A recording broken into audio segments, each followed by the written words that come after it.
श्रीदेवी भागवत महापुराण शतमस्कंद में अथे एकोनवारिशो अध्यायो। सदरो भगवत पुराण में आपको आज देवी पूजन की विविध प्रकार का वर्णन इसके बारे में बताऊंगा। सदरो आप इसको पूरा सुनिए, कथा को पूरा सुनिए और इस चैनल को लाइक एंड सब्सक्राइब जरूर कर दें। माता भगवती आपकी रक्षा करे। सुनिए। हिमालय बोले, हे देवेश्वरी, हे महेश्वरी, हे करुणा सागरे, हे अंबिके, अब आप यथार्थ रूप से अपने पूजन की विधि को भली भांति बतलाइए। श्री देवी बोली, हे राजन, हे पर्वश्रेष्ठ, मैं यथार्थ रूप से जगदम्बा को प्रश्न करने वाली पूजा विधि बता रही हूँ। मेहनती श्रद्धा के साथ आप इसे सुनिए। मेरी पूजा दो प्रकार की है, ब्रहा और अभ्यंतर। ब्रहा पूजा भी वैदिक और तांत्रिक दो प्रकार की कही गई है। हे भूधर, वेदी की पूजा भी मूर्ति भेद से दो प्रकार की होती है। वेद दीक्षा से संपन्न वैदिकों के द्वारा वेदी की पूजा की जानी चाहिए और तंत्र दीक्षा से युक्त पुरुषों के द्वारा तांत्रिक पूजा भी की जानी चाहिए।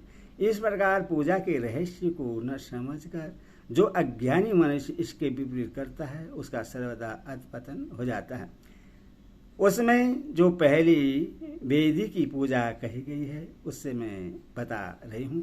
हे भूधर, तुम अनंत मस्तक नेत्र तथा चरण वाले मेरे जिस महान रूप का साक्षात दर्शन कर चुके हो और जो समस्त शक्तियों से संपन्न प्रेरणा प्रदान करने वाला तथा परात्पर है, उसी रूप का नित्य पूजन, नमन, ध्यान तथा स्मरण करना चाहिए।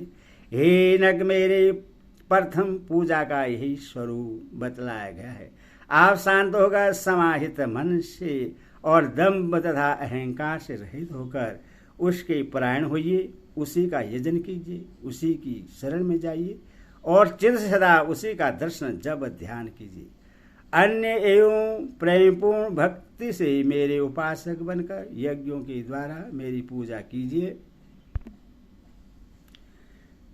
कीजिए और तपस्या तथा दान के द्वारा मुझे पूर्ण रूप से संतुष्ट कीजिए। ऐसा करने पर मेरी कृपा से आप भवबंधन से छूट जाएंगे। जो मेरे ऊपर निर्भर रहते हैं और अपना चित्त मुझ में लगाए रखते हैं वे मेरे उत्तम भक्त माने गए हैं। यह मेरी प्रतिज्ञा है कि मैं शीघ्र ही इस भव सागर से उनका उद्धार कर देती हूँ। हे राजन, मैं सर्वदा कर्मयुक्त ध्यान से अथवा भक्तिपूर्ण ज्ञान से ही प्राप्त हो सकती हूँ। केवल कर्मों से ही मेरी प्राप्ति संभव नहीं है। धर्म से भक्ति उत्पन्न होती है और भक्ति से ही पर ब्रह्मा का ज्ञान प्राप्त होता है। श्रुति और स्मृति के द्वारा जो कुछ भी प्रतिपादित है वही धर्म कहा गया है। अन्य शास्त्रों के द्वारा जो निरूपित किया गया है उससे धर्माभास कहा जाता है। मुझ सर्वज्ञ तथा सर्वशक्ति संपन्न भगवती से वेद उत्पन्न हुआ है और इस प्रकार मुझ में अज्ञान का अभाव रहने के कारण श्रुति भी अप्रमाणिक नहीं है।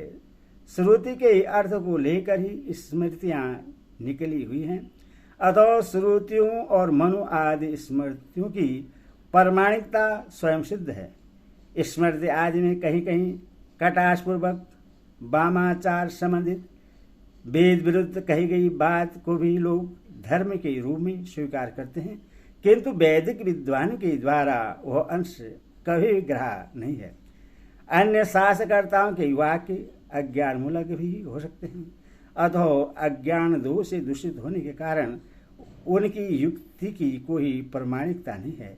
इसलिए मोक्ष की अभिलाषा रखने वाले जो धर्म की प्राप्ति के लिए सदा वेद का आश्रय ग्रहण करना चाहिए। जिस प्रकार लोक में राजा की आज्ञा की अवहेलना कभी नहीं की जाती, वैसे ही मनुष्य मुझ सर्वेश्वरी भगवती की आज्ञा स्वरूपिणी उस श्रुति का त्याग कैसे कर सकते हैं।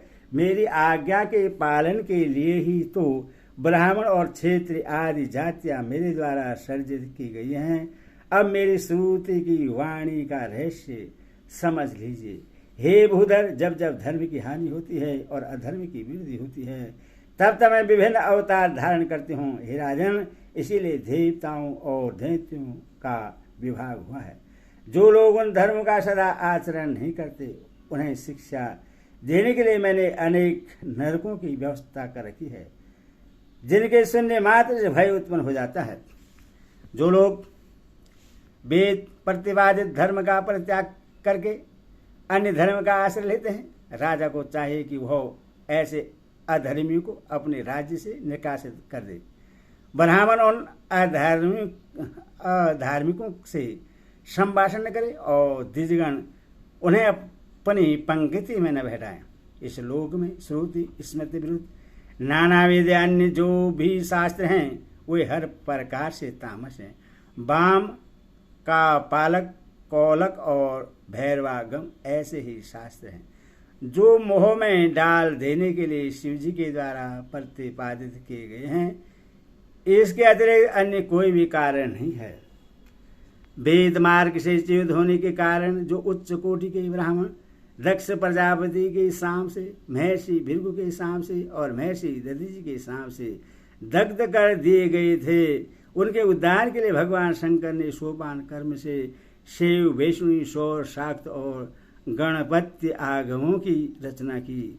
उनमें कहीं कहीं वेद विरुद्ध अंश भी कहा गया है। वैदिकों को उस अंश के ग्रहण कर लेने में कोई दोष नहीं होता है।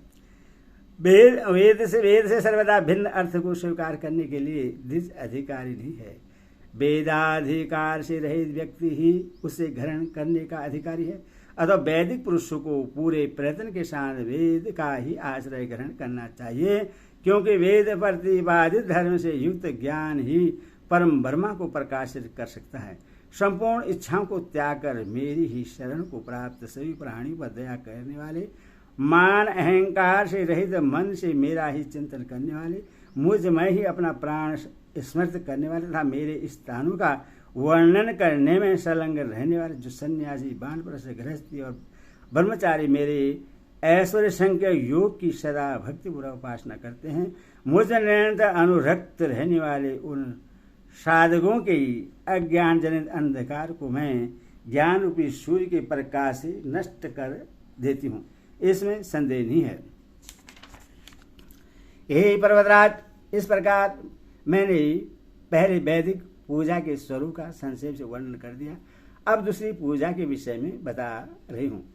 मूर्ति, वेदी, सूर्य, चंद्रमंडल, जल, वाणलिंग, यंत्र, महापद अथवा हृदय कमल में सगुण रूप वाली पराधपर भगवती का इस प्रकार ध्यान करें कि वे करुणा से परिपूर्ण हैं, तरुण अवस्था में विद्यमान हैं, अरुण के समान अरुण आभा से युक्त हैं और सौंदर्य से सार्थत्व की सीमा है।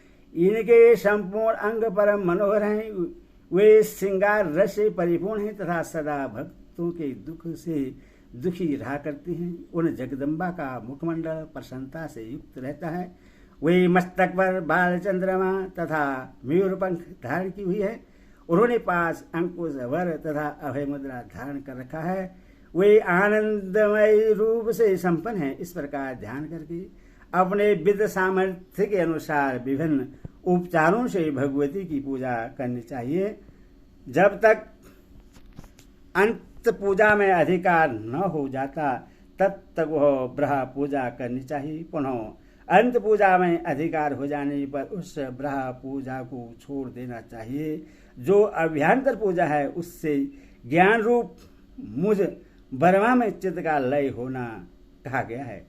उपाधि रहित ज्ञान ही मेरा परम रूप है। अतः मेरे ज्ञानमय में अपना आश्रयहीन चित्त लगा देना चाहिए। इस ज्ञानमय रूप के अतिरिक्त यह मायामय जगत पूर्णतः मिथ्या है। अतः भव बंधन के नाश के लिए एकनिष्ठ तथा योग युक्त चित्त से मुझ सर्वसाक्षिणी और आत्मस्मरणी भगवती का चिंतन करना चाहिए। हे पर्वश्रेष्ठ, इसके बाद में ब्रह्म पूजा का विस्तार रूप से वर्णन कर रही हूँ। आप सावधान मन से सुनिए। बोलो गीता माता की जय।